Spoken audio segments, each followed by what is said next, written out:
जय श्री कृष्णा। स्वागत है आपका श्री भक्ति ज्ञान चैनल में।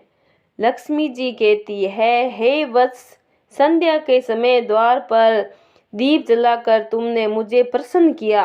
जिस घर में ये दीप जलता है वहाँ मैं स्वयं विराजती हूँ। संध्या समय द्वार पर दीपक क्यों जलाया जाता है, इसके पीछे का रहस्य क्या है और ऐसा करने से किस फल की प्राप्ति होती है।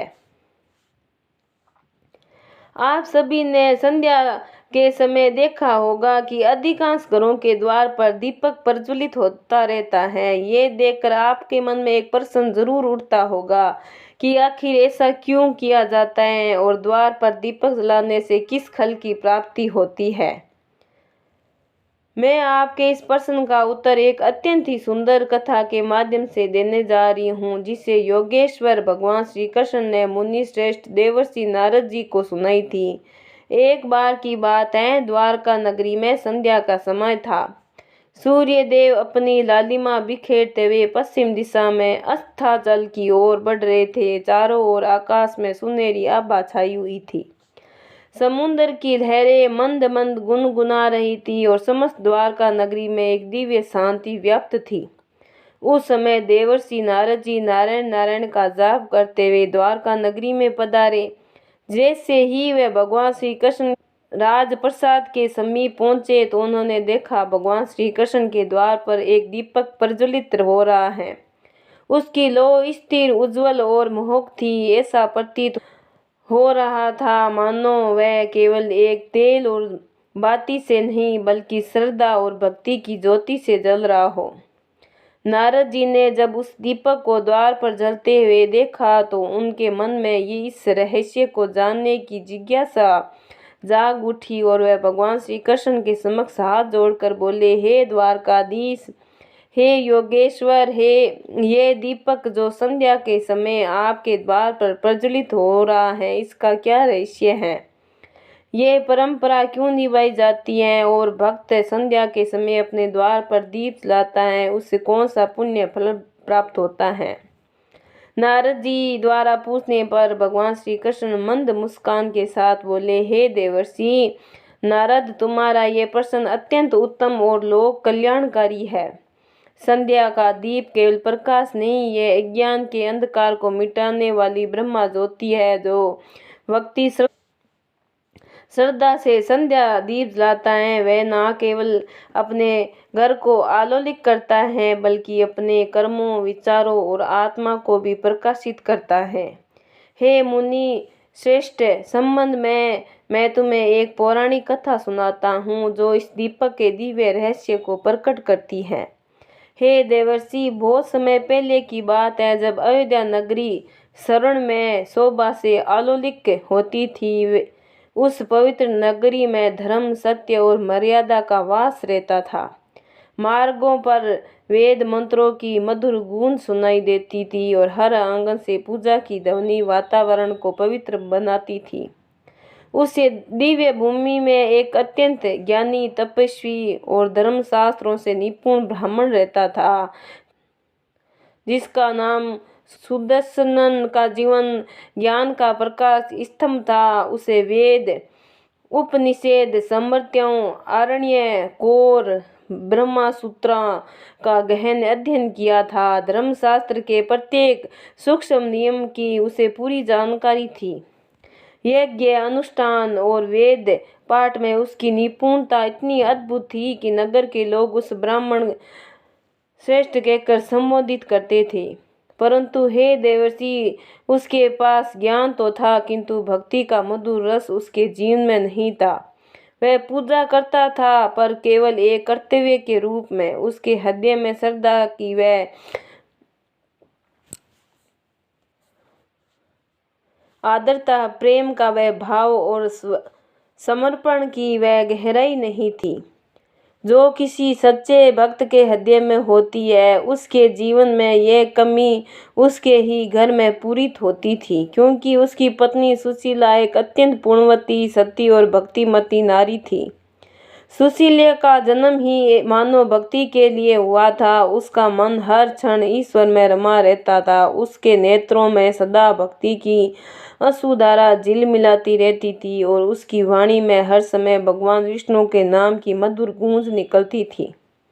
सुशीला का जीवन एक अनुशासन की मूर्ति था। प्रतिदिन वह ब्रह्म मुहूर्त में, जब संपूर्ण संसार निद्रा में लीन रहता था, वह उठ जाती थी, ठंडे जल से स्नान करती, स्वच्छ वस्त्र धारण कर अपने घर के मंदिर में दीप जलाती और अत्यंत श्रद्धा से भगवान विष्णु की आराधना करती। उसका भक्ति भाव ऐसा था मानो स्वयं देवी लक्ष्मी उसके हृदय में वास करती हो। सुबह का समय हो या दोपहर का, सुशीला का मन सदा भगवान के नाम में लीन रहता था। जब संध्या होती और सूर्यदेव अस्ताचल की ओर गमन करने लगते, तब उसका भक्ति भाव और प्रबल हो जाता। वह पूरे घर को लीप पोत कर स्वस्थ करती और अपने आंगन को ऐसे सजाती जैसे कोई देवालय हो। फिर वह अपने मन को पूर्ण शुद्ध कर पवित्र भाव से द्वार के पास जाती और एक छोटा सा दीपक अपने हाथों से प्रज्वलित करती। उसके दीपक का प्रकाश जैसे अंधकार को नहीं बल्कि अज्ञान को नष्ट करता था। जब वह दीप जलता तब सुशीला अपने दोनों हाथ जोड़कर भगवान से प्रार्थना करती और कहती, हे प्रभु, ये दीप केवल मेरे घर के लिए नहीं, ये आपके चरणों के लिए है।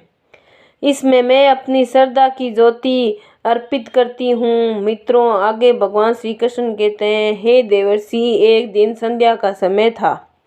सुशीला अपने प्रतिदिन के नियम के अनुसार आंगन को लीप पोत कर द्वार पर बैठी थी। वह बड़ी भक्ति भाव से दीपक तैयार कर रही थी। उसने मिट्टी के छोटे से दिए में तिल का तेल डाला, रूई की बाती बनाई और अपने नेत्रों को बंद कर भगवान का स्मरण करते हुए दिया प्रज्वलित किया।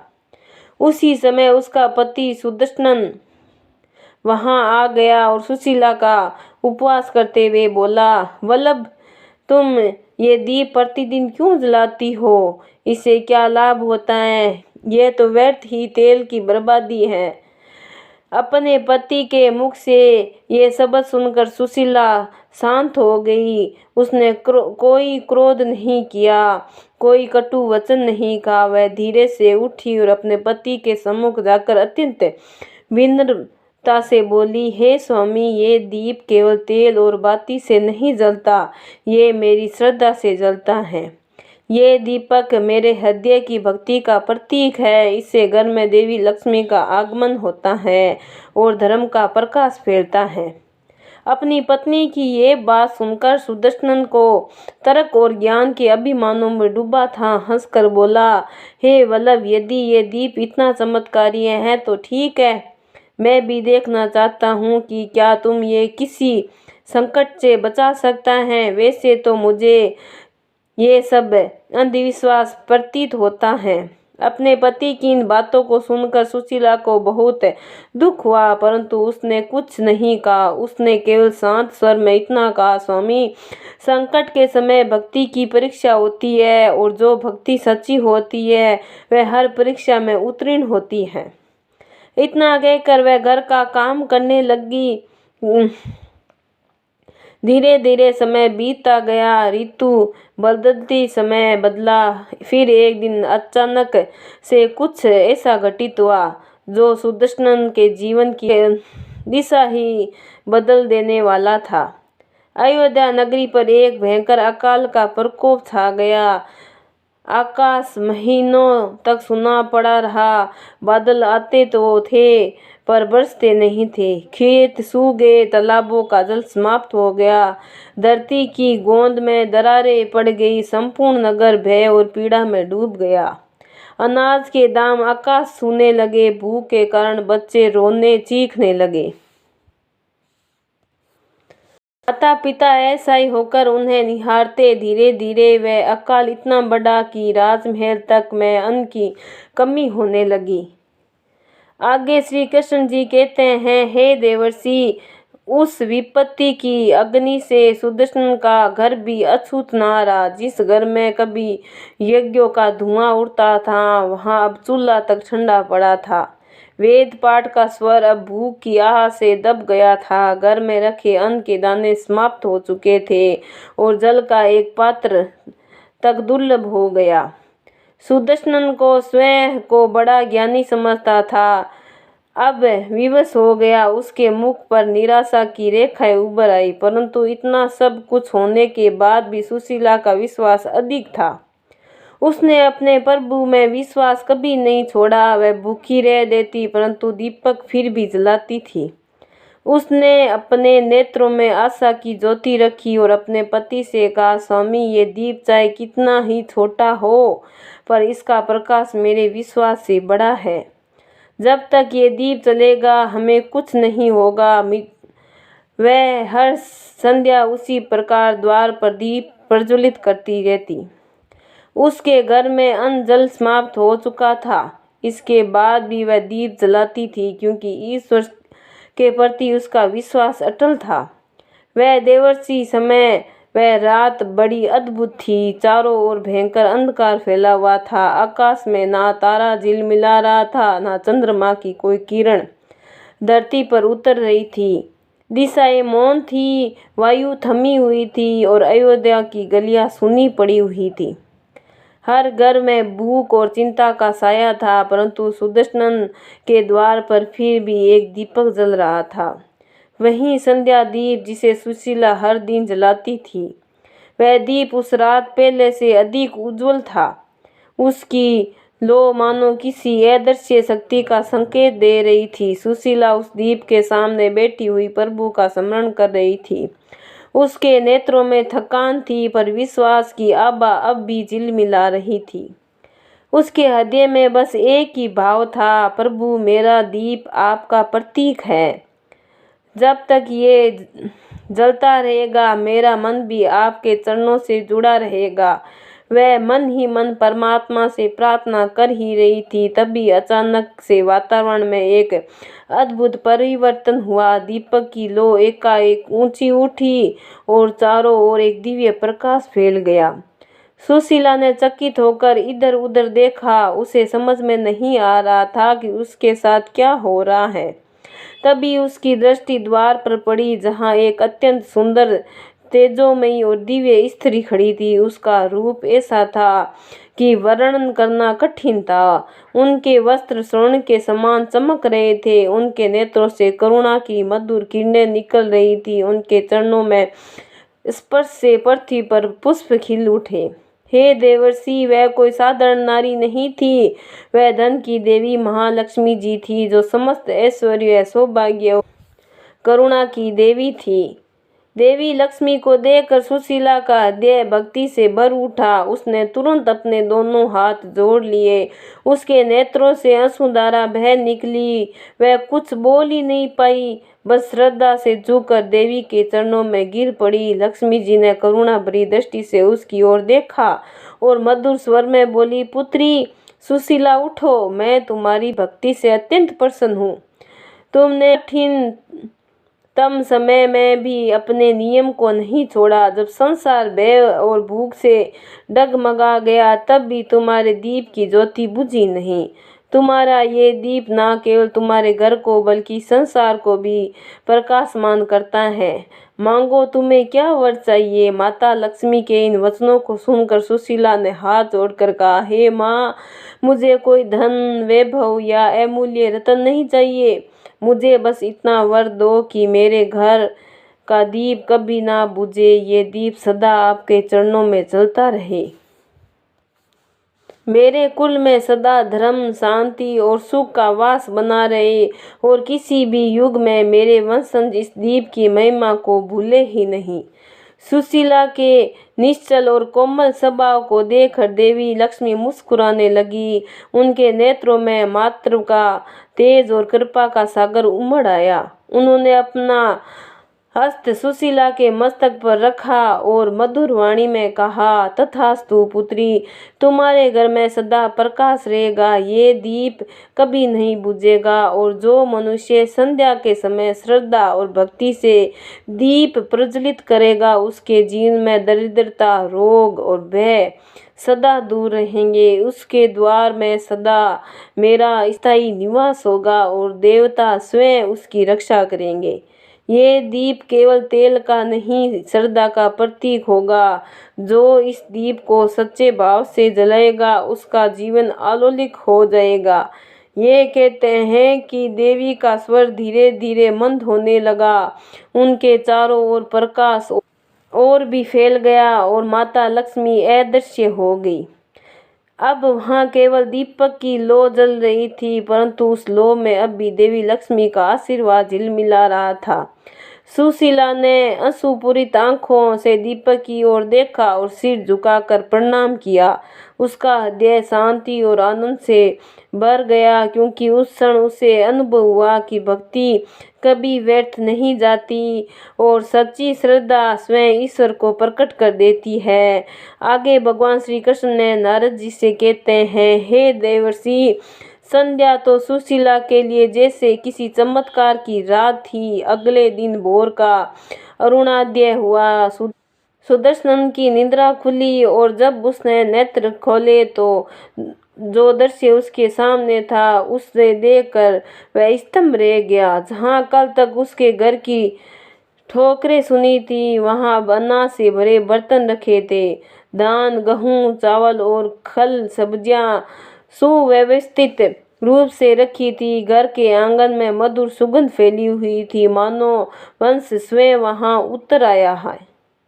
वातावरण में ऐसी शांति और दिव्यता थी कि हृदय स्वयं ही श्रद्धा से भर उठे। सुदर्शन ने विश्व में से इधर उधर देखा। उसे कुछ समझ नहीं आ रहा था, आखिर ये सब हुआ कैसे। वह तुरंत अपनी पत्नी के पास गया और उससे पूछना लगा, हे वल्लभ, ये सब कैसे हुआ? कल तक तो हमारे घर में एक दाना तक नहीं था और आज यहाँ इतना अन्न, इतनी समृद्धि, ये कैसे संभव हुआ? सुशीला के चेहरे पर शांत मुस्कान थी। उसने सहज स्वर में उत्तर दिया, स्वामी, ये किसी मनुष्य का कार्य नहीं है, ये उस दीपक की कृपा है जिसे आप व्यर्थ समझते थे। वही दीप जो हर संध्या प्रभु के चरणों में अर्पित होता था, उसी की कृपा से माँ लक्ष्मी स्वयं कल रात यहाँ पधारी थी और उन्होंने आशीर्वाद दिया कि इस घर का दीप कभी न बुझे। और उनके इस आशीर्वाद के कारण ये सब चमत्कार हुआ है। ये सब सुनते ही उसके पति के नेत्र का नम हो गए। उसके भीतर पश्चाताप की अग्नि और भक्ति की लहर एक साथ उठी।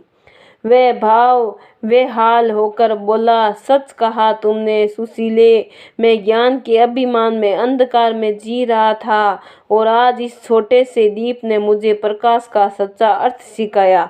मैंने शास्त्रों में बहुत कुछ पढ़ा, पर आज तुम्हारी भक्ति ने मुझे साक्षात धर्म का स्वरूप दिखा दिया। वह पत्नी के चरणों में झुक गया और प्रणाम करते हुए बोला, आज से मैं भी तुम्हारे साथ संध्या दीप जलाऊंगा। ये दीप केवल तुम्हारी ही नहीं, बल्कि हम दोनों के जीवन का दीप बनेगा। उस दिन से सुदर्शन और सुशीला दोनों ने संध्या के समय द्वार पर दीप प्रज्वलित करने का नियम बना लिया। दिन बीते गए और उनके जीवन में सुख, शांति और समृद्धि का प्रवाह लौट आया। उनका घर जहाँ कभी दुख की छाया थी, अब वहाँ भक्ति का प्रकाश फैल गया। धीरे धीरे ये चमत्कार नगर में फैल गया। पड़ोसी उससे पूछते, आखिर ये सब कैसे हुआ? तो सुशीला मुस्कुराकर कहती, संध्या का दीप केवल घर की नहीं, हृदय को भी आलोकित करता है। उसकी बातें सुनकर लोग प्रेरित होने लगे और देखते ही देखते अयोध्या के प्रत्येक गृहिणी ने ये संकल्प लिया कि वह भी प्रतिदिन संध्या के समय दीप प्रज्वलित करेगी। फिर एक दिन ऐसा आया कि समस्त अयोध्या में प्रत्येक घर के द्वार पर दीपक जलने लगे और उन्हें देखकर ऐसा प्रतीत हो रहा था मानो धरती पर असंख्य तारे उतर आए। और हर द्वार पर प्रकाश था, हर हृदय में भक्ति। आकाश से देवता भी उस दृश्य को देखकर प्रसन्न हुए और लक्ष्मी जी ने स्वयं विष्णु लोक से मुस्कुराकर कहा, हे त्रिलोकनाथ, देखो, एक सुशीला की भक्ति ने पूरे नगर को आलोलित कर दिया। आगे भगवान श्री कृष्ण कहते हैं, हे देवर्षि, तभी से ये परंपरा चली आ रही है कि जब संध्या का समय होता है तो सूर्य देव अस्ताचल की ओर बढ़ते हैं और हर घर के द्वार पर एक छोटा सा दीप प्रज्वलित किया जाता है। ये दीपक केवल प्रकाश का नहीं, श्रद्धा, समर्पण और भक्ति का प्रतीक होता है। हे ब्रह्मानंदन, ये दीपक केवल आलोक नहीं देता, ये धर्म का दीप है। जब मनुष्य संध्या बेला में श्रद्धा से दीप जलाता है तो वह अपने भीतर के अंधकार, लोभ, क्रोध और मोह को मिटा देता है। ये दीप स्मरण कराता है कि अंधकार चाहे कितना भी गहरा हो, एक छोटी सी ज्योति भी उसे पराजित कर सकती है। जिस घर में दीप जलता है वहाँ देवी लक्ष्मी का निवास होता है। वहाँ दरिद्रता, रोग और भय प्रवेश नहीं कर सकते। जो दीपक श्रद्धा से द्वार पर जलाया जाता है वह सभी पापों का नाश करता है और नकारात्मक शक्ति का घर में प्रवेश नहीं करती। घर में सुख शांति बनी रहती है। कृष्ण जी के श्रीमुख से इस कथा को सुनकर देवर्षि नारद जी ने भाव विभोर होकर कहा, हे प्रभु, आपके श्रीमुख से ये कथा सुनकर मैं धन्य हो गया। प्रभु, ये दीप तो केवल प्रकाश नहीं, ये भक्ति का स्वरूप है। अब समझ में आया कि संध्या दीप का इतना महत्व क्यों है। भगवान श्री कृष्ण ने मुस्कुराकर कहा, देवर्षि, दीपक केवल तेल और बाती से नहीं जलता, ये तो भक्त के हृदय की श्रद्धा से जलता है। और जो दीपक प्रेम से जलाया जाता है वही मनुष्य के लिए स्वर्ग का द्वार खोलता है। फिर देवर्षि नारद जी दूसरा प्रश्न पूछते हैं। वे कहते हैं, प्रभु, क्या इस दीपक को जलाने के लिए कोई नियम भी है? और इसके साथ ही मैं ये जानना चाहूँगा कि किन स्त्रियों को इस दीपक को नहीं जलाना चाहिए। नारद जी के इस प्रश्न को सुनकर भगवान श्री कृष्ण एक रहस्यमय मुस्कान के साथ बोले, देवर्षि, प्रत्येक दीपक को प्रज्वलित करने के लिए उसके नियम होते हैं। उसी प्रकार इस दीपक का भी नियम है। पहला नियम यह है कि जब ग्रहण का समय हो उस समय ध्यान नहीं जलाना चाहिए। और दूसरा, जब तेज आंधी या तूफान चल रहा हो तो नहीं जलाना चाहिए, क्योंकि ये अपशुगन माना जाता है। और तीसरा नियम यह है कि जब घर में कलह, अपवित्रता या मृत्यु शोक का समय हो तब नहीं जलाना चाहिए। दीपक जलाते समय एक बात का विशेष ध्यान रखें, दीपक की लौ सदैव पूर्व या उत्तर दिशा की ओर होनी चाहिए। इससे धन और समृद्धि के योग बनते हैं। इसके साथ ही दीपक में जो बाती होती हैं उसका भी ध्यान रखें। एक बाती वाला दीपक मोक्ष की प्राप्ति के लिए होता है, 2 बाती वाला दीपक समृद्धि के लिए और 5 बाती वाला दीपक सर्व सिद्धि व आरोग्य के लिए होता है। आगे भगवान श्री कृष्ण कहते हैं, हे देवर्षि, ये सब कर्म, भाव और शुद्धता पर निर्भर करता है। दीपक केवल घी की बत्ती का नहीं होता, वह तो मन की पवित्रता का प्रतीक होता है। ये दीपक को कुछ अवस्थाओं में स्त्रियां नहीं जलाना चाहिए। जब किसी के घर में मृत्यु या जन्म हो तब अपवित्रता का काल माना है। उस समय किसी भी प्रकार का धार्मिक कर्म, पूजन या दीपदान वर्जित होता है, क्योंकि उस काल में घर की ऊर्जा असंतुलित होती है और देवंग उस स्थान से दूर रहते हैं। दूसरा, ऋतु काल, यह काल स्त्री के शरीर की संभाविक शुद्धि का समय होता है। इस अवधि में स्त्री को विश्राम और स्थिरता दी जाती है ताकि उसका शरीर और मन दोनों संतुलित रहे। इसीलिए धर्म में कहा गया है कि इस अवस्था में पूजा, व्रत या दीपदान नहीं करना चाहिए।